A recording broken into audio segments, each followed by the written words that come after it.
परभणी येथील वसंतराव नाईक मराठवाडा कृषी विद्यापीठात 2017 पासून प्रलंबित असलेल्या लेखा आक्षेपांवर कारवाई न झाल्याचा आरोप करत महाराष्ट्र नवनिर्माण सेनेने तीव्र आंदोलन केले। विद्यापीठाच्या मुख्य प्रशासकीय कार्यालयासमोर मनसेने ठिय्या आंदोलन करत प्रशासनाला जाब विचारला।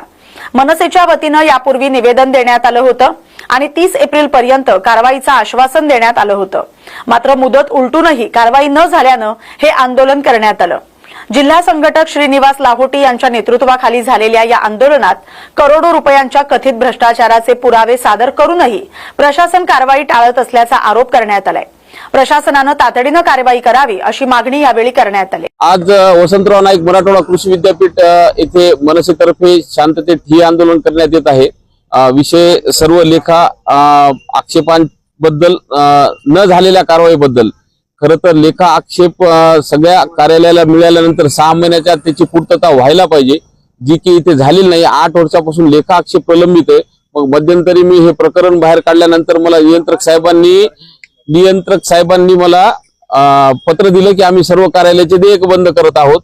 मग परत कुलगुरू साहेबांनी पत्र काढलं की आम्ही देयक सुरू केलो, पण आम्हाला 2 महिन्याची वेळ द्या। ती त्यांची जी 2 महिन्याची वेळ ती काल संपली।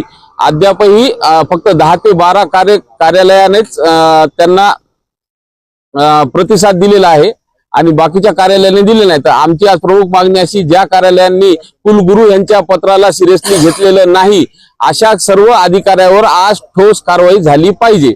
अन्यथा ही गेंड्याची कातडी आहे हे मलाही चांगलं माहित आहे, पण दर 15 दिवसाला मी वसंतराव नाईक मराठवाडा कृषी विद्यापीठात आंदोलन करत राहील जोपर्यंत माझी मागणी मान्य होत नाही। जी रास्त मागणी आहे यांच्यावर कारवाई झाली पाहिजे।